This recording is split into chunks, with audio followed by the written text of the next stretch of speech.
how you can fix this contact iTunes support to complete this transaction problem in your iPhone. Now, whenever you try to make a transaction, this error pops up, and I'll teach you guys how to fix that. But before that, if you are new to our channel, head down below and hit the subscribe button so you don't miss out on our future videos. Now let us begin. So the first step is go to your Safari, any web browser is fine, and go to this website right here. It's support.apple.com, and after you do that, you will be on the Apple's official support site. Now here you will need to select iPhone. Now after you select iPhone, just scroll down all the way down, and after you go to get support, tap on start now. It's right below get support, and after you tap on start now, you will get redirected to this page right here.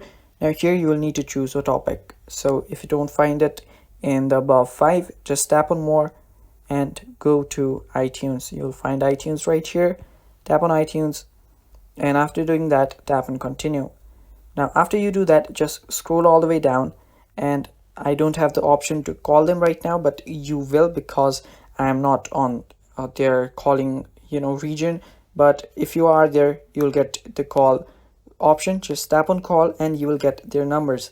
So just tap on call, and after you tap on call, you can explain your problem to them and they will fix your problem for you. And that is really simple, guys. That is all you need to do. Thank you for watching. That is all for the video too. Stay tuned for more, and bye bye, take care.